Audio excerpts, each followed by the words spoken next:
को तो कहते हैं सब कि दलित थे, वाल्मीकि जी भी दलित थे, जैसे भारत के प्रधानमंत्री भी ओबीसी हैं।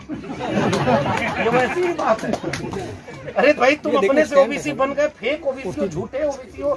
ऐसा ओबीसी कौन होगा जो सारा काम आरएसएस का कर रहा हो और ओबीसी के नाम पर कुछ न करे? अंगूठा किसने काटा था, ये सवाल हम पूछते हैं हिंदू राष्ट्र बनाने वालों से। वो किसने काटा था और किस बात पर काटा था? शिक्षा के लिए। यही तो एकलव्य का स्थान। मैं फिर पूछूंगा कि राम पैदा कब हुए थे, राम का क्या इतिहास है? राम तो ऐसा देवता है जिसका मंदिर में, अच्छा देखिए फिर आप लोग मुझे यहाँ इतना बुलवा देते हैं, वापस मुझे जाना बुलडोजर वाले राज में। और अभी प्रोफेसर रतन लाल को जेल से छुड़वा के ला रहे हैं, तो बड़ा मुश्किल है, डर भी लगता है, क्योंकि ऐसा है जब आप क्या बिजली कटवा सकते हैं जेल में। संवैधानिक भाषा में तो संविधान में क्या लिखा है? SC, ST और OBC, schedule caste, schedule tribe और अदर बैकवर्ड क्लास। बैकवर्ड के लोगों के लिए कास्ट नहीं लिखा है, क्लास यानी वर्ग है वो। और ये जो एका बनी, ये किस नाम पर बनी कि भाई जो दलित समुदाय के भीतर जो सूचीबद्ध हुए उसमें वे लोग थे जिन्हें इस आर्यावर्ते जम्बू द्वीपे भारत खंडे में मनुष्य ही नहीं समझा गया था, मंदिर नहीं जाने देते थे, पढ़ाई लिखाई नहीं करने देते थे। और आज वो नमूने कहते हैं हिंदुओं एकजुट हो जाओ। अरे पहले ये बताओ दलित हिंदू कैसे है? राम के नाम पर जय श्री राम बोल करके अभी आज तक इस देश में लिंचिंग हो रही है, लोगों को मारा जा रहा है। वो राम के नाम पर मारा जा रहा है, भगवान के नाम पर। अगर वाकई कोई राम होते तो सबसे पहले अवतार लेकर संहार किसका करते? जो उनके नाम पर हत्या करते।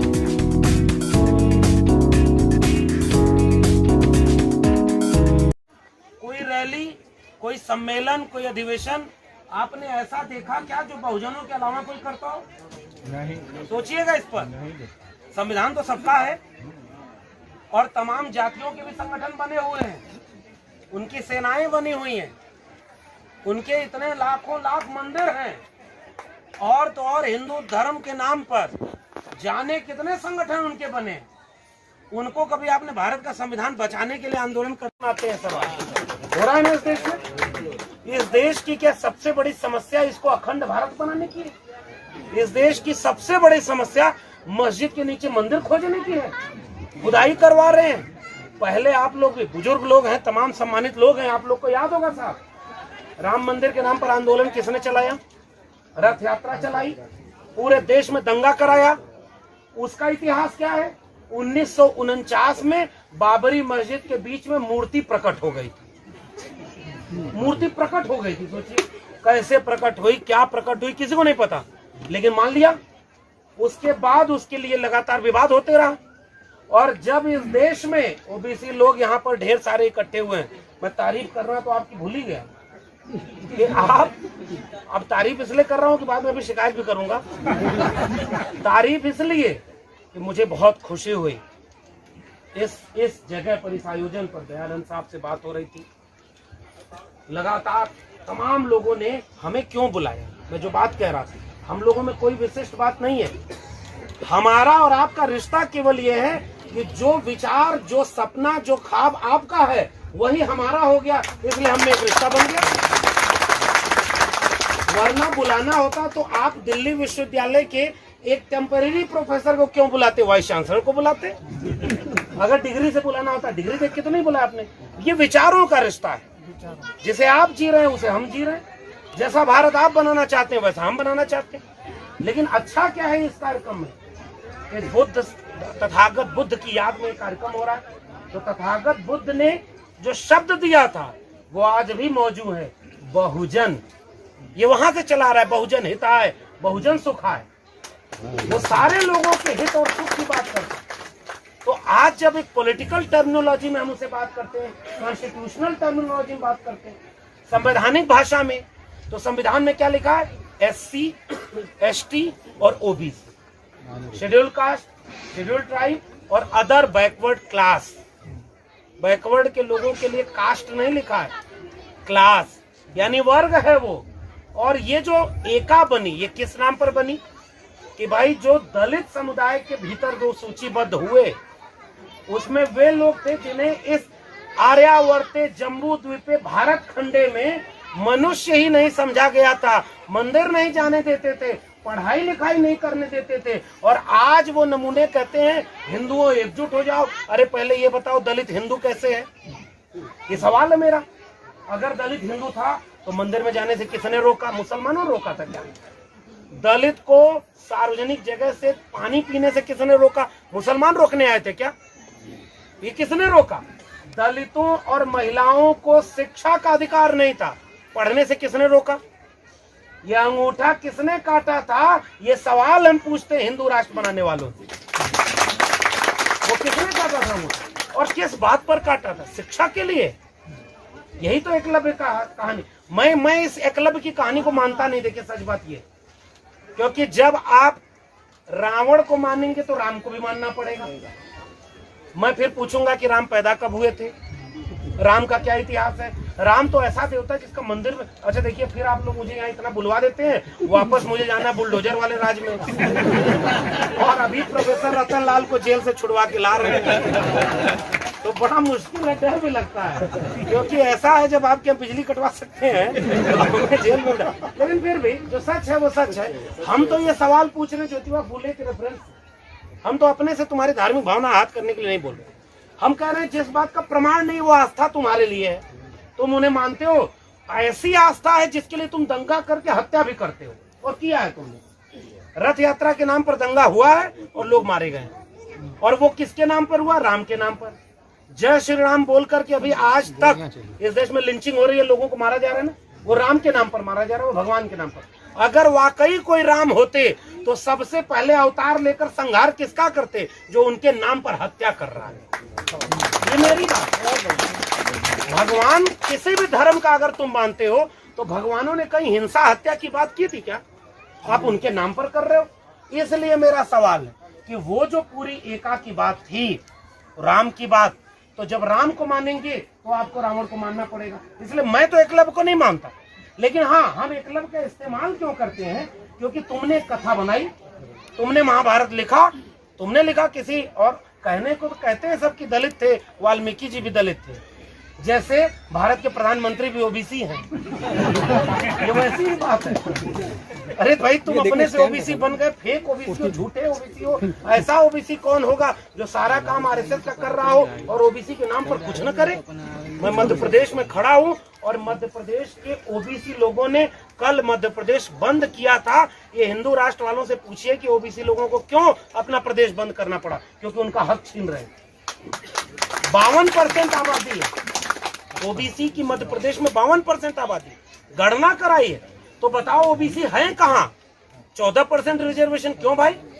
50%, अच्छा 27% रिजर्वेशन देना था, तो 27% रिजर्वेशन क्यों नहीं दिया मध्य प्रदेश में? क्योंकि उन्होंने कहा कि 50% की सीमा पार हो जाएगी, इसलिए मध्य प्रदेश में नहीं देंगे। आप लोग मध्य प्रदेश वाले जानते हैं, कोर्ट का आर्डर आया है, उसके खिलाफ आंदोलन हुआ है। अब एक बात सोचिए, अगर इस प्रदेश के 52% ओबीसी यानी आधी आबादी आपकी है, आप एक बार सड़क पर उतर कर उनसे पूछते कि तमिलनाडु इसी भारत का हिस्सा है कि नहीं जहां 69% रिजर्वेशन लागू है। ये आपका हक है भाई। इसी देश में एक राज्य में 69% रिजर्वेशन है और आपसे कह रहा है 50% से ऊपर नहीं देने देंगे। ये आपकी हकमारी हो रही है कि नहीं? और राज किसका? हिंदुओं का है। ये मुसलमान तो नहीं छीन रहा ना।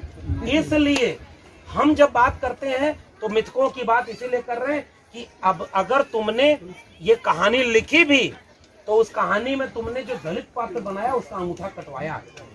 हम तो उसी रेफरेंस से कर रहे हैं। तुम्हारे राम की कथा में हम नहीं मानते उस कथा को, हम तो इतिहास को मानते हैं। क्योंकि जब बात हो तथागत बुद्ध की तो मेरे लिए बुद्ध का मतलब प्रज्ञाशील और करुणा है, सत्य व विवेक है, तर्क व विज्ञान है। मैं बुद्ध को इतना ही समझता हूँ, इससे ज्यादा मुझे बुद्ध समझ में नहीं आते, लेकिन इतना समझ में आते हैं कि उनका मूल्य था सत्य और अहिंसा। उनका मूल्य प्रज्ञा बुद्धि का है, तर्क और विवेक का है। और उस बुद्ध के सामने आप कभी भी देखिए, ये अलग बात है कि आज बुद्धिस्टों की स्थिति क्या है, ये अलग बात है।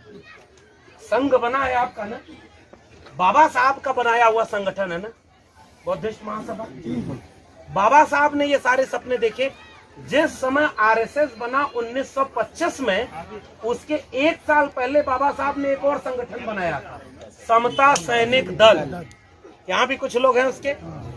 बाबा साहब का बनाए हुए तमाम संगठन, रिपब्लिक पार्टी ऑफ इंडिया से लेकर के तमाम संगठन, आज हम टुकड़ों में बिखरते गए और वो 1925 से एकजुट रहे, और आज देखिए पूरे देश में दंगा करा रहे, सारा संसाधन लूट रहे और पूरे देश पर राज कर रहे। हम 90% लोग गुलाम की स्थिति में हो गए हैं और वो 10% लोग राज कर रहे हैं। इसकी एक बात तो यही है ना कि वो एकजुट रहे साहब। मैं इसका दूसरा पक्ष भी कहता हूँ। इसका अर्थ ये नहीं है कि वो बहुत महान लोग हैं, नहीं, उनका काम है लड़वाने का, वो काम आसान है। हमारा काम है जोड़ने का, जो काम मुश्किल होता है। इसलिए हमारी उनसे तुलना नहीं है। अभी 4 लोग यहाँ, इतने लोग शांति से बैठे हैं। किसी भी घर में, घर आप रहते हैं, 4 बर्तन रख दीजिए, आपस में टकराएगा, आवाज आएगी।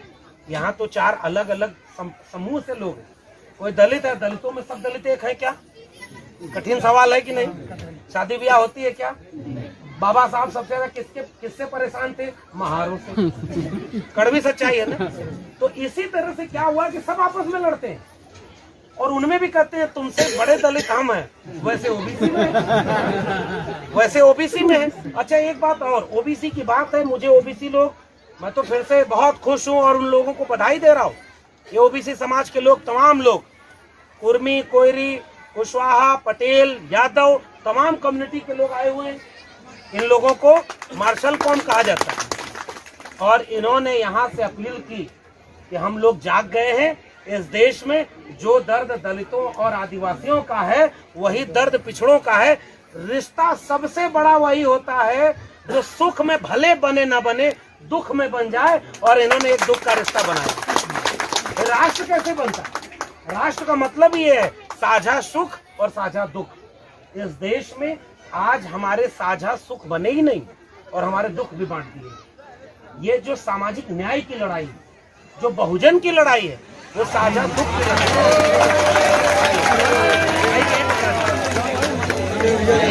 भैया माइक।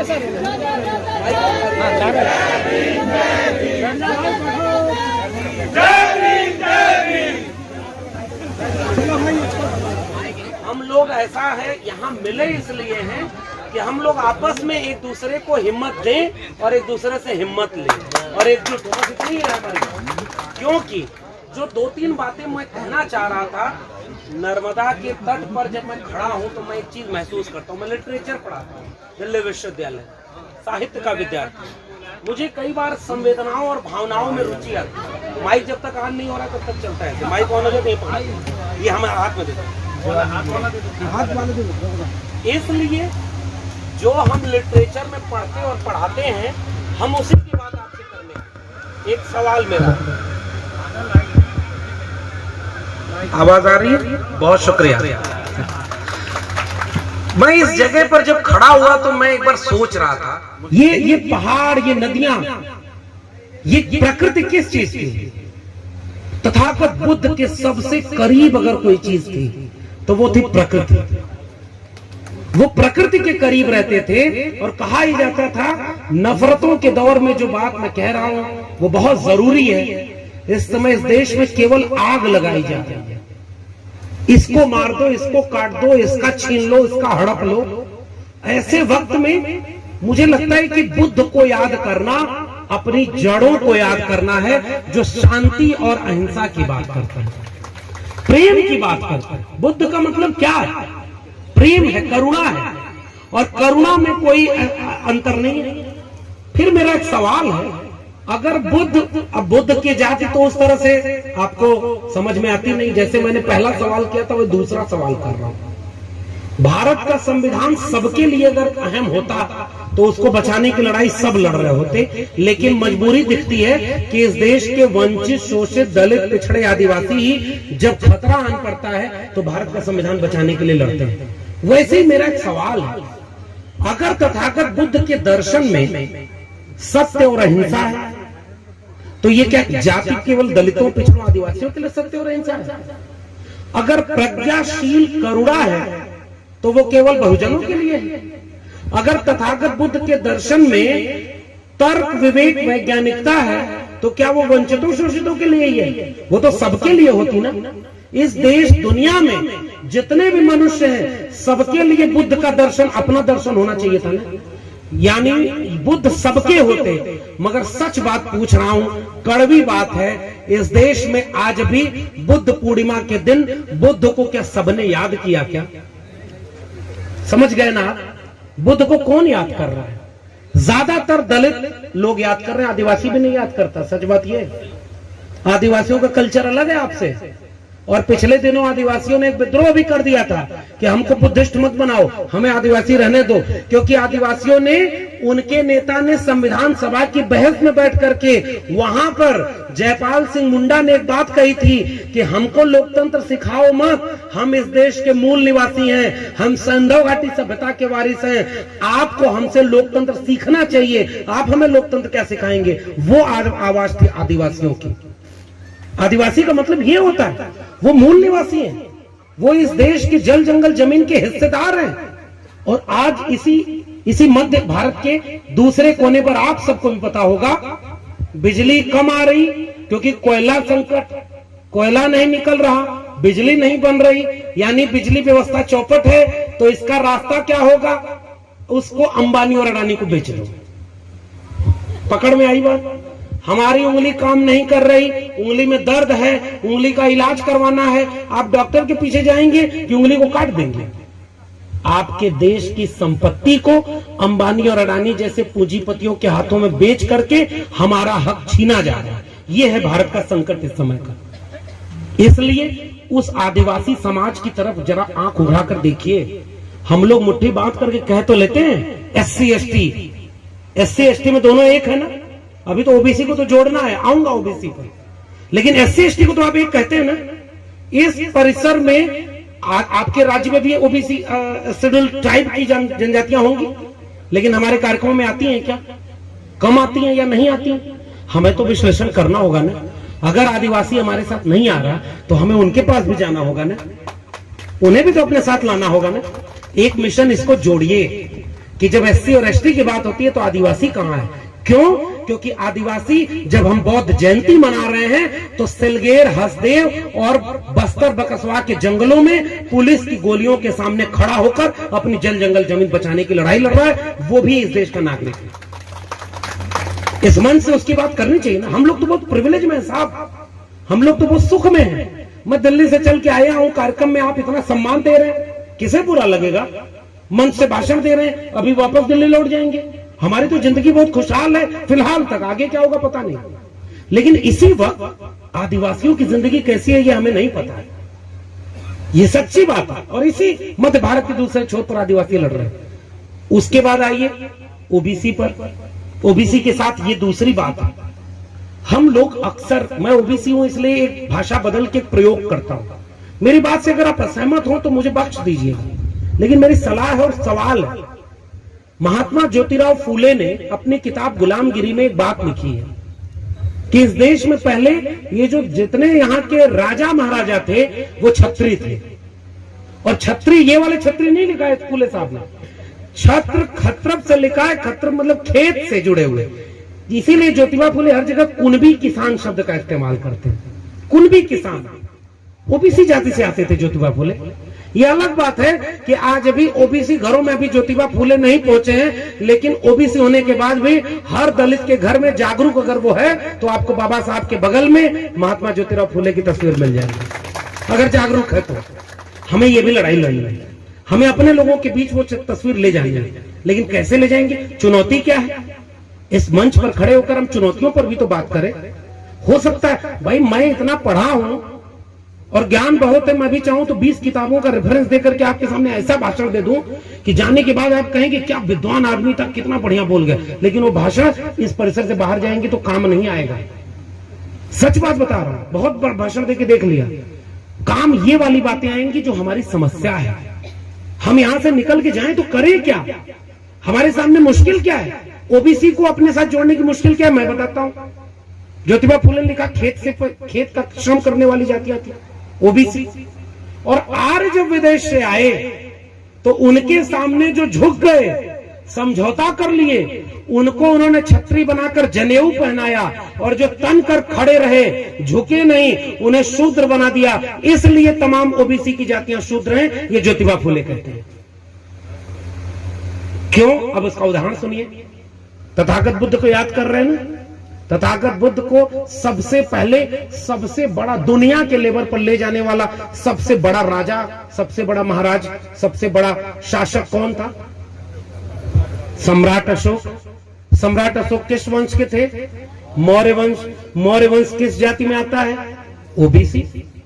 अगर ओबीसी शूद्र था तो ओबीसी के राजा कैसे बन गए? मेरा सवाल है, आप मुझसे असहमत हो सकते हैं, मैं उसकी व्याख्या भी बताऊंगा।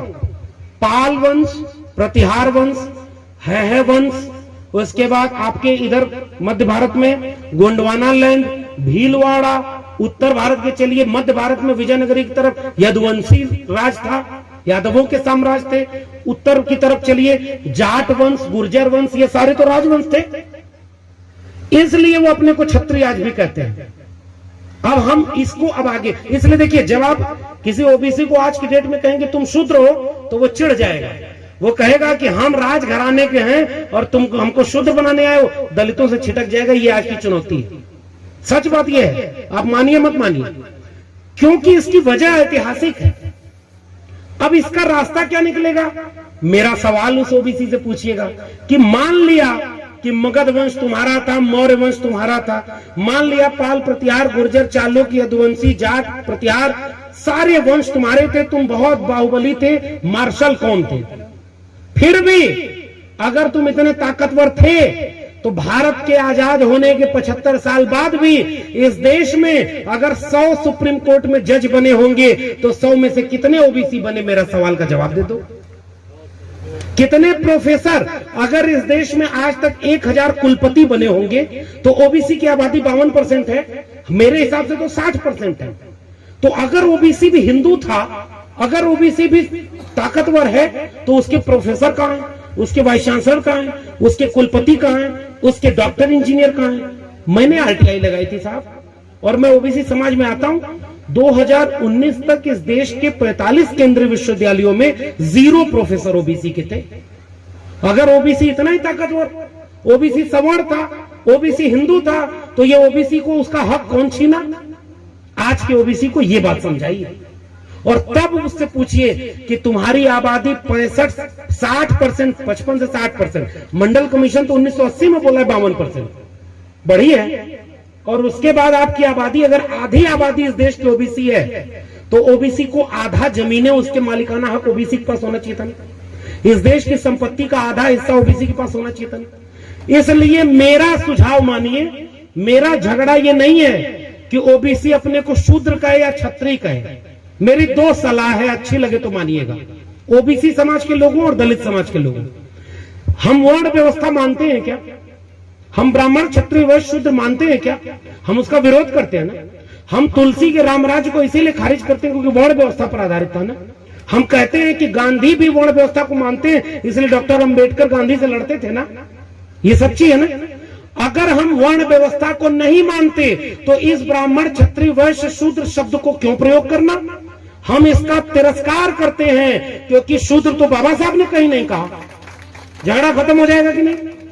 जो ओबीसी अगर मार्शल कौम अपने को माने तो वो भी आहत नहीं होगा, क्योंकि साहब अगर आप किसी को चिढ़ाएंगे ना, किसी को, अब मान लीजिए कोई अपने को मान रहा है कि मैं हिंदू हूं और उसको आप कहेंगे शूद्र हो, इतना जल्दी समझ जाएगा क्या? अगर इतना जल्दी समझ जाता तो अब तक तो बाबा साहब का सपनों का भारत बुद्ध में भारत बन गया होता। समझते नहीं है लोग, हमें उसको समझाना पड़ेगा। हम क्या कर रहे हैं? चिढ़ा रहे हैं। आप एक बात बताइए, दलित समाज में क्या सारे लोग बुद्ध बाबा साहब का नाम लेने वाले कलावा नहीं पहनते? पूछिएगा, अपने आसपास देखिएगा। जैसे आज भी दलित समाज के सारे लोग जागरूक नहीं हुए ना। कहां सरकार है भाई? उत्तर प्रदेश में चलिए, मैं दिखाऊं कि दलित समाज में कितनी 4-6 जातियां ऐसी हैं जो सबसे आगे हिंदुत्व का झंडा लेके जा रही हैं मस्जिद के नीचे शिवलिंग खोजने। सच बात है, क्योंकि उनको भी, अब एक बात बताइए, अगर वो दलित हमसे दूर हो गया तो हम उसको चिढ़ाएंगे कि तू संघी है, तो अगली बार 2-4 को और लेके जाएगा। फिर क्या करना चाहिए? हमारे बाबा साहब ने, तथागत बुद्ध ने, हमारे बहुजन विचारकों ने क्या किया, आओ भाई बैठो, हम तुमसे संवाद करेंगे। आप क्या कर रहे हैं, कैंची लेके घूम रहे हैं, उसका कलावा काट दे, इसकी चुरकी काट दे। अरे चुरकी काट दोगे दोबारा चुरकी बढ़ाइए, कलावा काट दोगे दोबारा जाके बांध लेगा। आपको ये काम करना चाहिए साथियों, उसको प्रेम से समझाएं कि ये जो तुम हाथ में बांधे हो ये तुम्हारी बेड़ी है। क्यों? क्योंकि तुम अपना इतिहास पढ़ो, इसे बांध करके तुम्हें हिंदू तो बना लिया गया, लेकिन तुम्हें मस्जिद मंदिर में घुसने नहीं दिया, तुमको मस्जिद के खिलाफ इस्तेमाल किया, तुम्हारे लोगों को हिस्सेदारी नहीं मिली, और बताओ आज भी तुम्हें क्या हक मिला है। जब उसे संवाद करेंगे तो धीरे धीरे वो आपके पास आएगा, हम जोड़ पाएंगे लोगों को। यही तर्क हमें ओबीसी को जोड़ने के लिए भी समझाना चाहिए। ओबीसी समाज के लोगों, अपना इतिहास पढ़िए। मैं एक बात कह रहा हूं, डॉक्टर राम मनोहर लोहिया हुए, डॉक्टर राम मनोहर लोहिया ने नारा दिया, सन सोपा ने बांधी गांठ, पिछड़ा पावे 100 में 60। 100 में 60 का नारा था डॉक्टर राम मनोहर लोहिया का, और उस नारे को आगे बढ़ा करके जो पिछड़े तबके तक शामिल था, मैं इतिहास बता रहा हूं और अब जोड़ रहा हूं, दलित और पिछड़े और आदिवासी एकजुट कैसे हैं, इसका इतिहास सुनिए। छत्रपति शाहू जी महाराज ओबीसी समाज से आते थे, कुर्मी समाज से थे, और वहां जाकर के उन्होंने 1902 में जाति जनगणना अपने दरबार में कराई और पाया कि 75 उच्च पदों में से 70-72 तो केवल ब्राह्मण बैठे हुए। वैसे ही 50 मध्यम मार्गी पद जो उनके दरबार के अधिकारियों के थे, उसमें 50 में 45 केवल ब्राह्मण थे। फिर छत्रपति शाहू जी महाराज ने पता लगवाया कि ब्राह्मणों की आबादी कितनी है भाई, तो पता चला कि वही 2-4%, और पद कितना लिया है, 90 से 95%। फिर कहा यह समाज का ये दरबार चलेगा कैसे। जुलाई 1902 में छत्रपति शाहू जी महाराज ने इस देश में आरक्षण लागू किया। 50% आरक्षण गैर ब्राह्मण जातियों को देने वाले नायक का नाम है छत्रपति शाहू जी महाराज। उसमें सब शामिल थे, गैर ब्राह्मण आरक्षण था, यानी ओबीसी, एससी, एसटी सबको वो मिला था मौका, आरक्षण सबको मिला ना। दूसरा इतिहास, एक बहुत गंभीर बात बता रहा हूं, चूंकि वक्त बहुत कम है इसलिए 2-4 बातें कह के आपसे विदा लूंगा। 1930 में बिहार में एक संघ बना, त्रिवेणी संघ, और त्रिवेणी संघ के 3 नेता थे और तीनों ओबीसी थे, यादव, कुर्मी, कोयरी। यहां भी तमाम लोग आए हुए हैं, उस संगठनों के तमाम लोग आए हुए हैं। तीनों नेता ओबीसी थे। नाम क्या रखा, त्रिवेणी संघ। त्रिवेणी संघ बना करके जब वो काम करने गए तो उन्होंने उस नारा क्या दिया, ध्यान से समझिएगा, पुनर्जन्म और भाग्यवाद, इनसे निकला ब्राह्मणवाद। ओबीसी लोग ये नारा दे रहे हैं 1930 में। आप भी चिढ़ाते हैं, जो यहां वाले नहीं चिढ़ाते होंगे, मैं तो एक बात कह रहा हूं, जो आप चिढ़ाते हैं कि ओबीसी जिस दिन जाग जाए उस दिन क्रांति हो जाएगी। अरे मैं एक बात कहता हूं, ओबीसी अगर जिस दिन सांप्रदायिक हो गया, इस देश में हिंसा से कोई रोक पाएगा? हर दूसरा आदमी ओबीसी है। इसका मतलब क्या है, हर ओबीसी सांप्रदायिक नहीं है। कुछ ओबीसी आपके साथ हैं, इस मंच पर बैठे हुए, यहां बैठे हुए, ये बैनर लगा हुआ है, एका बन गई है हमारी, इसे बस आगे बढ़ाना है। और ये एका अतीत में भी थी, वो मैं आपको बता रहा हूं। 1930 में त्रिवेणी संघ ने नारा दिया, पुनर्जन्म और भाग्यवाद, इनसे निकला ब्राह्मणवाद। ब्राह्मणवाद की क्या पहचान, गिटपिट बोले करे न काम, मानववाद की क्या पहचान, ब्राह्मण भंगी एक समान। ये नारा था उनका। और उसके बाद क्या, उस त्रिवेणी संघ के आगे जाकर के क्या हुआ, उसी में एक शिवदयाल सिंह चौरसिया थे। शिवदयाल सिंह चौरसिया जाति से आते थे, पनवाड़ी जाति ओबीसी में आती। वो एक संगठन बनाए थे, आदि हिंदू सभा। और जब ब्राह्मणों के पास गए कि मैंने आदि हिंदू सभा बनाया, आप भी इसकी मेंबरशिप ले लो, तो ब्राह्मणों ने कहा कि हम तो आर्य हैं, ब्राह्मण हिंदू थोड़े ही हैं।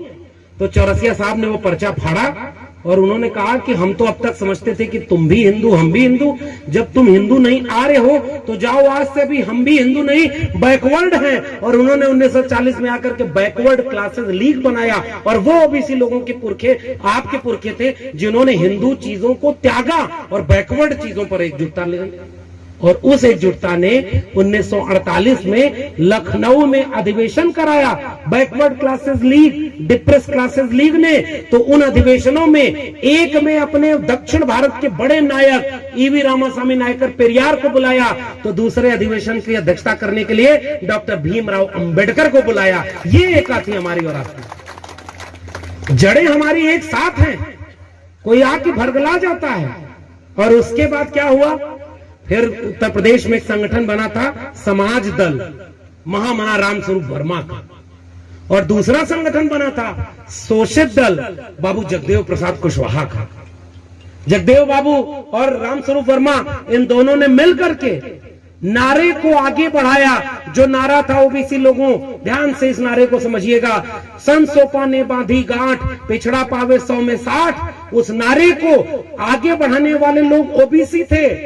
शोषित समाज दल, त्रिवेणी संघ के बाद अर्जक संघ। अर्जक संघ का मतलब समझते हैं, जो अर्जित करके खाता है, जो श्रम से खाता है, अर्जित करके खाता है, वो अर्जक है। जो अर्जन करके नहीं खाता वो अनर्जक है। उसी को एक दूसरे ओबीसी जो हरियाणा में हुए थे, चौधरी छोटू राम, वो आसान भाषा में क्या कहते थे, जो 90% लोग हैं वो कौन है, कमेरा, जो कर्म करके खाते हैं, कम मेहनत करके खाते हैं। और 10% कौन है, लुटेरा, जो हमारे 90% का हक लूट करके खाते हैं। इतनी आसान भाषा में उन्होंने समझाया। तो हम इसीलिए शुरू में एक निवेदन किए थे, अगर विवाद नहीं सुलझ रहा है तो वर्ण व्यवस्था के ब्राह्मण क्षत्रिय वैश्य शूद्र शब्द को ही लात मारिए। आइए उस नारे को याद करें, जब उन्होंने कहा सन सोपा ने बांधी गांठ, पिछड़ा पावे 100 में 60, तो पिछड़े की लड़ाई को बहुजनों से जोड़कर उस नवाब बहुजन लोगों ने नारा दिया कि 100 में 90 शोषित हैं। शोषितों ने ललकारा है, धन धरती और राजपाट में 90 भाग हमारा है। यही तो बहुजन एकता थी साहब। अब बताइए, कोई विवाद रह जाएगा क्या? क्या कोई ओबीसी छिटकेगा क्या कि नहीं हम अब 90 में नहीं है? ओबीसी आपके पास आएगा, दलित आपके पास आएगा, अर्जक उसको कहिए, उसको कमेरा कहिए, उसको श्रमजीवी कहिए, जिसमें वो खुश है उसको खुश रहने दीजिए। क्योंकि आज बहुत कठिन समय है। मैं आपसे निवेदन कर रहा हूं, बस हम आप अगर समझाने में फेल हुए ना, तो हिंदू राष्ट्र वाले हमारे गली मोहल्ले में घूम रहे हैं, हमारे बीच के लोगों को उठाकर ले जा रहे हैं, उनसे दंगा करवा रहे हैं, उनको मस्जिद के सामने कलम और किताब पकड़ने की उम्र में त्रिशूल और तलवार लहरा रहे हैं। कहां गया बुद्ध का भारत? कहां गया बाबा साहब के सपनों का भारत? क्या बाबा साहब के सपनों के भारत में सांप्रदायिक हिंसा थी? हम अपने लोगों को प्रेम से समझाएं। तब उन्होंने कहा कि 100 में 90 शोषित है। ध्यान से इस नारे को समझिएगा, इसी में पूरा पैगाम है। 90 भाग हमारा है, 10 का शासन 90 पर नहीं चलेगा, नहीं चलेगा। 2 बातें हैं मोटी मोटी, हमें चाहिए इज्जत रोटी, मिटे गरीबी और अमीरी, मिटे चाकरी और मजबूरी। जो जमीन को जोते बोए वो जमीन का मालिक होए। राष्ट्रपति हो या भंगी की संतान, सबको शिक्षा एक समान। शिक्षा पर जो खर्चा हो बजट का 10वां हिस्सा हो। सबको शिक्षा सबको काम, वरना होगी नींद हराम। और सबको शिक्षा दे न सके जो, वो सरकार निकम्मी है। और जो सरकार निकम्मी है वो सरकार, यही तो हमारी लड़ाई है साहब। इतनी सी तो लड़ाई है, शिक्षा की लड़ाई हमारी है। मैं विश्वविद्यालय में पढ़ाता हूं, मैं जानता हूं कि तथागत बुद्ध की बुद्ध वंदना आपके सामने हुई, नहीं समझ में आई होगी, लेकिन हमारी श्रद्धा हम सर झुका के बोलते हैं। इसी तरह से अगर हमारे सामने चुनौती है कि बाबा साहब की बात इतनी आसान भाषा में अगर हम लोगों तक नहीं पहुंचा पा रहे, तो गलती हमारी है। हमें लोगों को जोड़ना होगा, हमें लोगों को एकजुट करना होगा, उनको उनकी भाषा में समझाना होगा कि इस शिक्षा की लड़ाई में जिस समय इस देश में आंदोलन होना चाहिए स्कूल कॉलेज और विश्वविद्यालय बनाने का, उस समय इस देश में मंदिर और मस्जिद के नाम पे आंदोलन हो रहा है। मस्जिद के नीचे से खुदाई करवा रहे हो कि शिवलिंग है, कुतुब मीनार के नीचे शिव मंदिर है, ताजमहल के नीचे तेजो मंदिर है। तो हम एक बात कहते हैं कि अगर खुदाई करवा रहे हो तो थोड़ा गहरी खुदवाना, हो सकता है उन सब के नीचे तथागत बुद्ध की कोई मूर्ति निकल जाए। भाई देखो, हम खुदाई उदाई के पक्ष में नहीं है, जो जहां जैसे रहने दो ना भाई। अरे उनके बच्चों की शिक्षा बर्बाद हो रही है, दंगाई बनाया जा रहा है। शिक्षा के लिए लड़वाओ, लड़ाई लड़ते हैं। स्कूल आपके यहाँ बर्बाद हो गए कि नहीं, हमको बताइए। सारे सरकारी स्कूल बर्बाद हो गए, वहां पढ़ाई नहीं हो रही, लाख रुपए फीस हो गई, नई शिक्षा नीति लागू हो गई है। शिक्षा में जिसके, अभी एक बच्ची आई थी हमसे मिलने, कि हमें आगे पढ़ाई करनी है। क्यों भाई दिल्ली जाना है? क्योंकि पता है कि दिल्ली विश्वविद्यालय एक बड़ा विश्वविद्यालय, सरकारी विश्वविद्यालय, वहां से पढ़ेंगे तो आगे फ्यूचर होगा। कितने बच्चे ये सपना देख पाते हैं? इस सपने की कीमत समझिए। हम भी आजमगढ़ के एक इलाके में ऐसे ही गाय भैंस चराया करते थे। इलाहाबाद यूनिवर्सिटी टॉप किया तो हमारे एक प्रोफेसर, जाति क्या होती है देखिए, पंडित जी हमको पढ़ाते थे, लेकिन जब टॉप कर गए तो कह रहे हैं अहीरों के बच्चे गाय भैंस चराना छोड़ करके यूनिवर्सिटी टॉप करने लगे तो हमारे बच्चों का क्या होगा? उनकी चिंता देख रहे हैं। ओबीसी के लोगों जाति ये होती है। कर्पूरी ठाकुर नाई समाज से आते थे, बिहार के मुख्यमंत्री थे, और उसी दौर में उत्तर प्रदेश के मुख्यमंत्री थे राम नरेश यादव। और दिल्ली में बैठकर नारा आपको अपमानित करने के लिए क्या लगाया? दिल्ली से चमड़ा भेजा संदेश, बार बनावे कर्पूरी और भैंस चरावे राम नरेश। अगर ओबीसी हिंदू था तो ओबीसी का अपमान किसने किया रे भाई? मुसलमानों ने किया, दलितों ने किया? ये सारे उन लोगों ने किया जो अपनी किताबों में लिखते हैं कि हम मुख से पैदा हुए थे, हम भुजाओं से पैदा हुए थे। नहीं तो ये नारा ओबीसी का अपमान किसने किया? अभी उत्तर प्रदेश में एक मुख्यमंत्री थे, जब उनकी कुर्सी चली गई तो उनके घर को गंगा जल से धुलवाया। किसने धुलवाया? ओबीसी अछूत है तुम्हारे लिए। इसलिए हम आपको समझाने आए हैं। ओबीसी समाज के लोगों, इस बात को लोगों को समझाना होगा कि कैसे गुलामी से मुक्त होना है। पंडित जी को अपने बच्चों की चिंता है। एक बार पंडित जी के साथ उनका बच्चा चला गया, 2-3 कहानियां सुना के बात खत्म कर रहा हूं। मुझे उम्मीद है कि इसी से हो सकता है कोई बात समझ में आए। बहुत दार्शनिक बात करूंगा, बड़ी बड़ी बात करूंगा। एक बार अवध का किसान आंदोलन हो रहा था साहब। अवध के किसान आंदोलन में 2 लोगों को बुलाया गया। एक गांधी को बुलाया गया था। गांधी से हमारी तमाम असहमतियां हैं, बाबा साहब ने सब बता दिया है गांधी की दिक्कत क्या थी। लेकिन बात यह है कि जो गांधी को गोली मारने वाले हैं, सबसे ज्यादा दिक्कत तो हमें उनसे है जो आज इसे हिंदू राष्ट्र बनाने वाले। हमारे बाबा साहब ने गांधी से असहमत होने के बाद भी जान नहीं ली, पूना पैक्ट कर लिया कि उनकी जान बची रहे, और आज इस देश में हिंदू बनाने वाले वो हैं जो गांधी को गोली मारे हैं। उनमें और उनमें अंतर है ये। तो वहां गांधी को बुलाया, टैगोर को बुलाया। टैगोर को पता है, दाढ़ी रखते थे, सफेद कपड़ा पहनते थे, बहुत विद्वान आदमी थे। किसानों का सम्मेलन हो रहा था, दोनों भाषण देके चले गए। तो किसानों से पूछा गया कि वो जो सफेद दाढ़ी वाले बाबा थे, सफेद कुर्ता पजामा वाले, तो कहे हाँ वो तो बड़े बड़े बड़े व्यक्ति थे, बहुत पढ़े लिखे, बहुत विद्वान। तो कहा कि क्या बोले? तो कहे नहीं, पहले पूछे कैसा बोले? कहा बहुत अच्छा बोले। कहे क्या बोले? कहे इतना बड़ा आदमी बोलेगा तो कुछ समझ में आएगा। उसके बाद फिर पूछे कि अच्छा ये जो गांधी है, गांधी की एक ताकत थी, गांधी की ताकत पे तो बात करनी चाहिए ना। कहा कि ये धोती वाला जो बाबा था ये कैसा बोला? तो कहा ये तो अपनी तरह दिख रहा था, हमारी भाषा में बोल रहा था, ये बात ये बात ये बात यही उसने बोला है। ये फर्क है टैगोर और गांधी में। टैगोर उनकी भाषा में नहीं बात कर रहे थे, गांधी उनकी भाषा में बात कर रहे थे। जैसे बाबा साहब हमारी भाषा में बात करके गए, उससे भी बड़ा इतिहास ये है कि तथागत बुद्ध आम जनता की भाषा में बोल करके और लिखवा कर गए हैं, वो भाषा जो आज तक पढ़ी नहीं जा पा रही है, जितना ग्रंथ पाली और प्राकृत में तथागत बुद्ध के उपदेशों का लिख दिया गया, वो जनता की भाषा थी। इसलिए निवेदन मेरा है, हमें ऐसी भाषा चुननी है साथियों जिससे हम लोगों को जोड़ पाए, हम लोगों को एक पास ले आ पाए। समाजवादी आंदोलन का इतिहास रहा है, दवा पढ़ाई मुफ्ती हो, रोटी कपड़ा सस्ती हो, दवा पढ़ाई मुफ्ती हो। समाजवाद और अंबेडकरवाद 2 चीज नहीं है भाई। ये जो बैनर साथ में लगा है ना, ये संयुक्त मंच बन गया ना। हमारी इतिहास, हमारी लड़ाई सब संयुक्त है। दवा पढ़ाई सस्ती हो, दवा पढ़ाई मुफ्ती हो, रोटी कपड़ा सस्ती हो, ये हमारी लड़ाई थी समाजवादी आंदोलन की। और उस समाजवादी आंदोलन ने जब मंडल कमीशन की लड़ाई लगी, समाजवादी नेता शरद यादव जी के चाहने वाले लोग हमसे मिले। शरद यादव ने उस जमाने में मंडल रथ निकाला था, जिस जमाने में इस देश के दंगाई रथ यात्रा निकाल करके दंगा कर रहे थे, उस समय शरद यादव मंडल कमीशन के लड़ रहे थे। लेकिन उसी लड़ाई में बाबा साहब को फिर से राजनीतिक रूप से खड़ा करने वाला एक और नायक उभरा था, मान्यवर कांशीराम, जो मंडल कमीशन की लड़ाई में साथ खड़ा था। सैकड़ों रैलियां मान्यवर कांशीराम ने मंडल कमीशन को लागू कराने के लिए की। ओबीसी को हक मिल रहा था ना मंडल से, दलित को तो मिल भी नहीं रहा था। लेकिन लड़ाई कौन लड़ रहा था? दलित खड़े थे। अभी नीट में आरक्षण नहीं था ना, मेडिकल कोटे में, मेडिकल कोटे में आरक्षण नहीं था ओबीसी को, दलित को था। फिर भी हमने ट्विटर पर जब ट्रेंड चलाया कि ओबीसी समाज को उसका हक मिलना चाहिए, तो जितने हमारे दलित जागरूक थे वो सब हमारे साथ खड़े थे कि नीट में ओबीसी का आरक्षण मिलना चाहिए।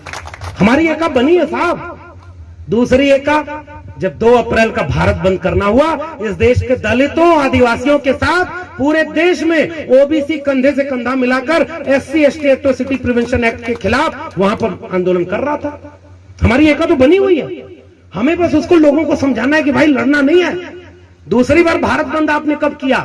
5 मार्च 2019 को हम लोग दिल्ली विश्वविद्यालय में थे और रोस्टर आया था 13 पॉइंट, जिसमें आदिवासी की सीट 0 कर दी, दलित की सीट 1 कर दी और ओबीसी की 2 कर दी।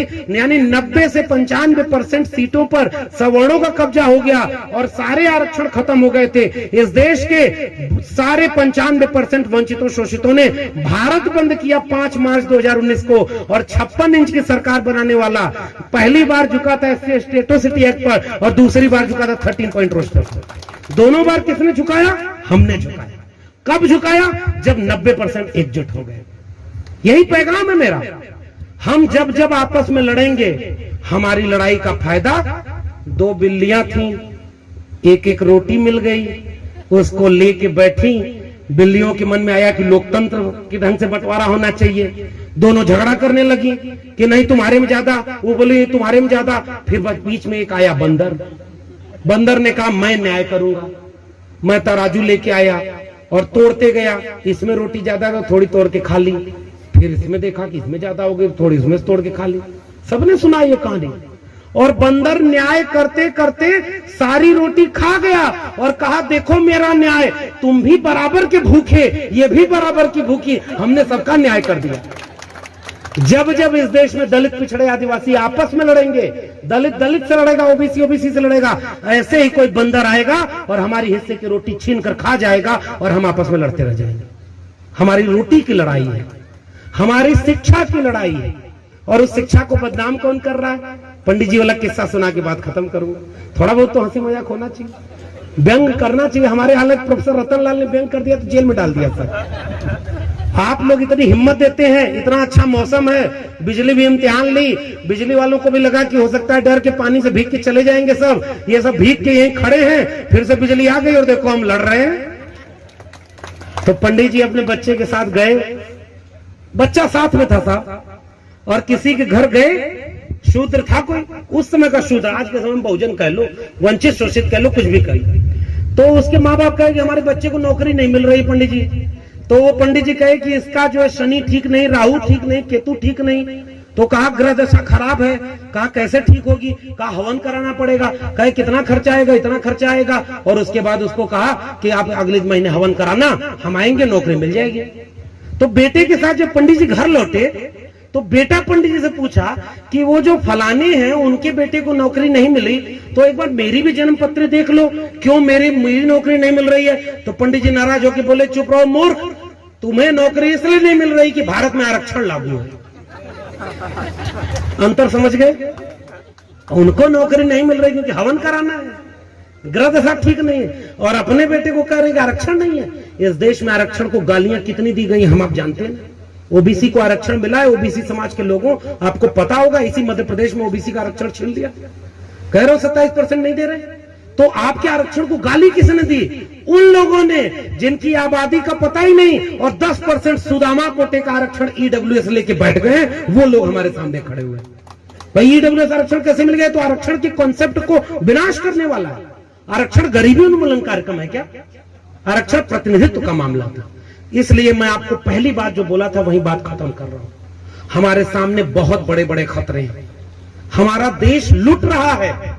भले हमको लगे कि हम बचा लेंगे, नहीं बचेगा, लेकिन बचाने के लिए पहली लड़ाई मानसिक गुलामी की लड़ाई। एक आदमी खजूर पे पेड़ पर चढ़ गया, ऊपर से देखा तो डर लगने लगा कि नीचे कैसे उतरेंगे। तो वहां से कहा हनुमान जी अगर नीचे उतर गया सही सलामत तो 1 किलो लड्डू चढ़ाऊंगा। आधा दूर आया, कहा हनुमान जी आजकल कोरोना में नौकरी चली गई, बिजनेस ठप हो गया है, आधा किलो लड्डू चढ़ाऊंगा, उसी में खुश हो लीजिएगा। थोड़ा और नीचे आया तो कहा हनुमान जी आपके यहाँ लड्डू बहुत चढ़ता होगा, मैं पाव भर लड्डू चढ़ाऊंगा 250 ग्राम, खुश हो जाइएगा। नीचे जमीन पर करते करते उतरा, कान पकड़कर उठक बैठक किया कि हनुमान जी आप तो भगवान हो, सब जानते हो, आज से न पेड़ पर चढ़ूंगा और न लड्डू चढ़ाऊंगा। यही तर्क है, इतना सा ही तर्क। हमें उनका अपमान नहीं करना। उनके देवी देवता उनके मंदिर, उनकी मस्जिद, वो सब तुम अपने लेकर रखो, क्योंकि हमें उसकी जरूरत ही नहीं है साहब। हमें जरूरत है स्कूल, कॉलेज और विश्वविद्यालय की, हमें जरूरत है भारत के संविधान की। क्यों? क्योंकि हमारी लड़ाई, तथागत बुद्ध की लड़ाई तर्क, विवेक, प्रतीत समुत्पाद का जिक्र किया था मैडम ने कि तर्क और विवेक, वैज्ञानिकता का दर्शन का नाम है बुद्धिज्म। दुनिया में सबसे पहला दार्शनिक विचारक जो तर्क विज्ञान की बात करता है उसका नाम है तथागत बुद्ध। जो तर्क की बात करता है, जो मनुष्य मनुष्य को बराबर मानता है, तो वो मशाल तो हमारी वहां से चली और वो मशाल आगे बढ़ी कबीर साहब की वजह। बाबा साहब ने पहला वैचारिक गुरु बनाया था तथागत बुद्ध को, और दूसरा वैचारिक गुरु कबीर को। यही बात खत्म करूंगा। कबीर साहब ने क्या लिखा? काकर पाथर जोर के मस्जिद लई चनाए, ताचड़ मुल्ला बाग दे क्या बहरा हुआ खुदाए। पाथर पूजे हर मिले तो मैं पूजू पहाड़, ताते ये चाकी भली पीस खाए संसार। अरे इन दोन राह न पाई, हिंदुन की हिंदुआई देखी, तुर्कन की तुर्काई, अरे इन दोन राह न पाई। ये विचार है ना, ये दोनों भटके हुए साहब। ये क्या करे? कबीर साहब ने क्या कहा? तू मेरा तेरा मनवा कैसे एक होई रे। मैं कहता आंखन की देखी, तू कहता कागज की लेखी। मैं चाहता सुलझावन हारी, तू देता उलझाई रे। मेरा तेरा मनवा कैसे एक होई रे। हमारी लड़ाई आंख के देखने की लड़ाई है। हम लोग किसी धर्म की किताब के मानने वाले लोग नहीं है। हमको जो आंख से दिखता है, यही तथागत बुद्ध ने कहा था कि उनसे जब उनके भक्तों ने पूछा कि सच क्या है, तो बुद्ध ने कहा किसी बड़ी किताब में लिखा हो तो सच मत मान लेना, किसी बड़े व्यक्ति ने कहा हो तो भी सच मत मान लेना, ढेर सारे लोग जिसे कहते हो उसे भी सच मत मान लेना। जो तुम्हें सच लगे उसे सच मानना। अप दीपो भाव, ये दर्शन का नाम है तथागत बुद्ध का। यही हमारी लड़ाई है साहब। हमको किसी की पूजा नहीं करनी। मैं एक निवेदन करूंगा, एक बात याद रखिएगा, तथागत बुद्ध मूर्ति पूजा के विरोधी थे। मेरा निवेदन केवल है कि अगर हिंदू धर्म की मूर्तियों को हटाना आप चाहते हैं तो उन जगहों पर कहीं ऐसा तो नहीं कि आप तथागत बुद्ध को रखना चाह रहे हैं। वही तिलक चंदन, वही सब कुछ, वही कर्मकांड। ये मेरा निवेदन है, आप सोचिएगा। मैं इससे नहीं कुछ कहूंगा, क्योंकि बाबा साहब ने कहा है कि व्यक्ति पूजा गुनाह है, मत करना। मुझे मूर्तियों और तस्वीरों में मत ढूंढना। मैं मिलूंगा तो अपनी किताबों में मिलूंगा, विचारों में मिलूंगा और संघर्ष की लड़ाइयों में मिलूंगा। हमें सजग रहना है भाई, और धर्म को लेकर के हमें कोई टिप्पणी ऐसे नहीं करनी है जैसे प्रोफेसर रतनलाल को जेल में डाला, हम उनकी निंदा करते हैं, क्योंकि भाई वो तो बहाना खोज रहे हैं। अगर आपको शिकायत करनी है तो हमारे पुरखों ने इतना उनकी मुखालफत कर दी है कि आप अपने मुंह से फेसबुक और ट्विटर पर मत लिखा करिए, चौराहे पर मत बोला करिए। उनको अगर आपको समझाना है तो कोई किताब लेकर जाइए, उसको भेंट कर दीजिए कि ज्योतिबा फूले ने क्या लिखा है पढ़ लो, डॉक्टर अंबेडकर ने क्या लिखा है पढ़ लो, हिंदू बनाम हिंदू में राम मनोहर लोहिया ने क्या लिखा है पढ़ लो, और उनको उनके संदर्भ में समझाइए। बात आप तक नहीं आएगी। जिनको विरोध करना है वो फूले, अंबेडकर, पेरियार और लोहिया का करें। इसलिए बच के प्रेम मोहब्बत से हमें लोगों को समझाना है। और उस समय केवल बुद्ध जयंती के दिन मैं एक कविता पढ़ना चाहता हूं, और मैं इसीलिए कविता पढ़ना चाहता हूं क्योंकि मैं चाहता हूं कि इस बात को लोग समझें कि हमारे पुरखों ने कैसे लड़ाइयां लड़ी। हमारे हिंदी के कवि हुए, मैं कबीर की बात कर रहा था ना।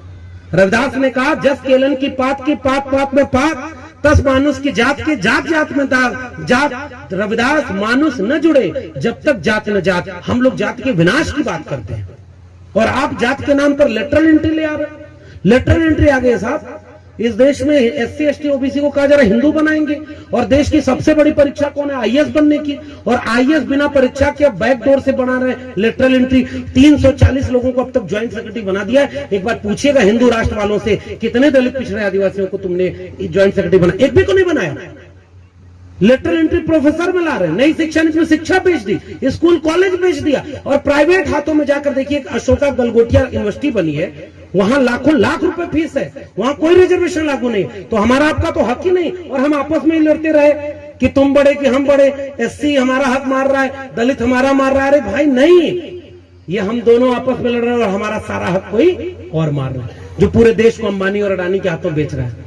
नारा लगाया था उसने, वो भी कहता है अपने को ओबीसी है, खुद ही अपने को ओबीसी बना लिया। उसने नारा लगाया कि वो बेच रहे हैं भारत को, मैं चैन से कैसे सो जाऊं, सौगंध मुझे इस मिट्टी की, मैं देश नहीं बिकने दूंगा। और जब प्रधानमंत्री बन गया तो रेल बेच दिया, सेल बेच दिया, भेल बेच दिया, बैंक बेच दिया, शिक्षा बेच दी, सब कुछ बेच दिया और अभी बेचे जा रहा है। और इसके बाद क्या होगा उसकी कोई गलती भी नहीं, क्योंकि पहले ही बोल चुका है मेरा क्या है जी, मैं तो फकीर आदमी हूं, झोला लेके चल दूंगा किसी दिन। हमारे आपके बच्चों का भविष्य क्या होगा भाई? हमें अपनी चिंता करनी ना। हमारे पुरखों ने थोड़ी बहुत लड़ाई लड़ी तो हमें ये सब जमीन सौंप के गए हैं। ये आखिरी बात है मेरी। हमें जो मिला हमसे वो भी छीना जा रहा है। जमीन का ओबीसी लोगों को बड़ा फक्र होता है कि हमारे पास जो जमीन है, एक जमीन जो 20 साल पहले 1 बीघा एक घर में थी उसमें 5 बार तो बंटवारा हो गया। जमीन तो फैलेगी नहीं, जमीन तो आगे बढ़ेगी नहीं, तो आपकी जमीन की कोई कीमत नहीं, खेती किसानी बर्बाद हो गई। और जहां मलाई है वो कौन ले गया? अंबानी और अडानी ले गया। तो देश तो बिक गया साहब। और आपके हाथ में क्या मिलेगा? भैंस चुराने वाले रात में भैंस चुराने आते हैं। कविता सुना के बाद खत्म कर दूंगा ये। भैंस चुराने वाले, हम लोग गांव में रहते थे, अंधेरी रात में आते थे और भैंस के गले में घंटी पहनाई जाती थी, तो घंटी बजती रहती थी। घर वालों को लगता था कि भैंस सुरक्षित अंदर है। तो भैंस चुरा कर जब भागते हैं चोर, तो घंटी लेकर एक चोर पूरब की दिशा में भागता है तो भैंस लेके बाकी चोर पश्चिम की दिशा में भागते हैं। अब रात में जब नींद खुलेगी गांव वालों की तो किसकी तरफ भागेगा? जिधर से घंटी की आवाज आ रही है। पूरी रात दौड़ रहे हैं, चोर भागे जा रहा है और भागते भागते चोर अंत में घंटी फेंक करके चला गया। गांव वाले वहां पहुंचे तो हाथ में क्या आया? घंटी। और दूसरी दिशा में चोर भैंस लेकर के चुरा ले गए। हमारी आंखों के सामने से मंदिर, मस्जिद, मस्जिद के नीचे मंदिर, मंदिर के नीचे शिवलिंग, इसके नीचे उसके नीचे हिंदू खतरे में है, आओ हिंदू एक हो जाओ, तलवार त्रिशूल लेकर मस्जिद के सामने रामलीला पढ़ने, हनुमान चालीसा पढ़ने जाओ, ये किया जा रहा है। कल तक बच्चों से पूछ रहे थे बच्चे बड़े होकर क्या बनोगे, तो कहेगा डॉक्टर इंजीनियर बनेंगे, वकील बनेंगे, प्रोफेसर बनेंगे। आज बच्चों से पूछो बच्चा क्या बनेगा बड़ा होकर, तो कम मस्जिद के सामने राम हनुमान चालीसा पढ़ेगा जाकर, मस्जिद के नीचे खुदाई कर। ये बच्चों का भविष्य करा रहे हो। हमारी आंखों के सामने से शिक्षा, रोजगार और सम्मान की भैंस को कोई चुरा रहा है और हमारी हाथ में क्या पकड़ा रहा है? घंटी। हिंदू मुस्लिम का, दलित पिछड़े का, लड़ते रहो। अरे आओ, इस देश के 90% कमेरा लोगों, 90% बहुजनों एकजुट होते हैं और अपने बच्चों की शिक्षा के लिए इस देश को बचाने की लड़ाई लड़ते हैं, स्कूल कॉलेज बचाने की लड़ाई लड़ते हैं। क्योंकि हमारे पुरखों ने किस बात की लड़ाई लड़ी? और आत्मसम्मान, तर्क, विवेक की बात। रमाशंकर यादव विद्रोही एक कवि हुए, उन्होंने एक बड़ी छोटी सी कविता लिखी, मैं किसान हूं और आसमान में धान बो रहा हूं। कुछ लोग कहते हैं कि अरे पगले, आसमान में धान नहीं उगा करता। तो मैं कहता हूं पगले, जब जमीन पर भगवान उग सकता है तो आसमान में धान क्यों नहीं उग सकता? लोग कहते हैं कि अरे पगले, जमीन पर भगवान, आसमान में धान नहीं उगता। तो मैं कहता हूं अरे पगले, जब जमीन पर भगवान उग सकता है तो आसमान में धान भी उग सकता है। और अब तो इन दोनों में से एक होकर रहेगा, या तो जमीन से भगवान उखड़ेगा या आसमान में धान जमेगा। ये हमारी विरासत है, तर्क विवेक की विरासत है। हमें किसी के खिलाफ त्रिशूल तलवार लेके नहीं जाना है भाई। उनके देवी देवता, किसी के हाथ में तलवार, फरसा, कुल्हाड़ी, हमारे बुद्ध के हाथ में शांति, हमारे फूले, अंबेडकर, पेरियार, लोहिया के हाथ में कलम और किताब। हमारा हथियार है कलम और किताब, उनका हथियार है त्रिशूल और तलवार। त्रिशूल और तलवार के दौर में आइए अपने बच्चों के भविष्य के लिए, कि कल जब वो बच्चे पूछें कि तुम्हारी आंखों के सामने शिक्षा बर्बाद कर रहे थे, आरक्षण को खत्म कर दिया, जब सारी सरकारी चीजें बिक जाएंगी तो आरक्षण लेंगे कहां आप? तो एक आरक्षण बर्बाद हो गया, भारत का संविधान खत्म हो गया, शिक्षा रोजगार खत्म हो गया। और वो बच्चे आपसे पूछेंगे 25-50 साल बाद कि तब आप क्या कर रहे थे? मैं गर्व से कहूंगा कि नर्मदा के किनारे पुराने बुद्धिस्ट स्थल के बगल में एक बुद्ध जयंती मनाई जा रही थी, जहां भारत के संविधान को बचाने के लिए कुछ जुनूनी लोग हमें भी आमंत्रित किए थे। हम तुम्हारे भविष्य को बचाने के लिए लड़ाई लड़ रहे थे। अगर हम नहीं बचा पाए तो हम आने वाली पीढ़ियों से आंख नहीं मिला पाएंगे। आपने मुझे सम्मान दिया, प्रेम दिया, मैं इसे अपने सर पर रख करके वापस जा रहा हूं और जब भी मौका मिलेगा फिर आपके बीच में आएंगे। इस लड़ाई को हम आपसे हिम्मत लेकर जा रहे हैं। आप हमसे निवेदन लेकर जाइए कि थोड़ा सा नाक छोटी करें, दिल बड़ा करें। हम बहुजनों की नाक बड़ी हो गई है। 4 आदमी 14 संगठन बनाए बैठे है कि नहीं? सही बात, सब आपस में करते हैं। वो नहीं, हम तराजू लेके घूम रहे हैं। 24 कैरेट अम्बेडकरवादी कौन? मैं और कोई नहीं। अरे भाई, किस बात के अम्बेडकरवादी? अरे संविधान ही नहीं बचेगा तो तुम्हारा संगठन भी नहीं बचेगा। मत में मेरा निवेदन केवल मानिएगा। जैसे ओबीसी लोगों ने एक बड़ा अच्छा प्रयास किया भाई, ओबीसी के 1000 संगठन थे, उन्होंने कहा वो संयुक्त मोर्चा बनाते हैं। अब एक बहुजनों, चलो दलितों, पिछड़ों, आदिवासियों का एक संयुक्त मोर्चा बनाओ और लड़ो लड़ाई, पढ़ो पढ़ाई, और इस देश के संविधान को बचाने के लिए हर मोहल्ले में संघ की शाखाएं तथागत बुद्ध की लगे। संघम शरणम गच्छामि का मतलब शिक्षा और तर्क को बचाने का, भारत के संविधान को बचाने का। अगर हम नहीं लड़ रहे हैं शिक्षा को बचाने की लड़ाई, तो माफ करिएगा, ये बुद्ध जयंती अधूरी है। हम बाबा साहब के, बुद्ध के सच्चे वारिस नहीं। अगर अपने बच्चों को बाबा साहब ने जितना लड़ाई लड़ के हमें दिया वही नहीं सौंप पाए, तो गुनहगार तो हम होंगे, बाबा साहब थोड़ी होंगे। तो उस गुनाह से बचने के लिए हम आपसे निवेदन करने आए कि एकजुट होकर लड़िए। आपने मुझे सम्मानित किया, बहुत बहुत धन्यवाद। मुझे तुरंत निकलना होगा, मुझे दिल्ली जाना है। फिर आएंगे, आपके बीच में मिलेंगे, एक दूसरे की हिम्मत बांध करके लड़ाई लड़ेंगे। जय भीम, जय मंडल, संविधान जिंदाबाद, समाजवाद जिंदाबाद, अम्बेडकरवाद जिंदाबाद, उल गुलाम जिंदाबाद, इंकलाब जिंदाबाद।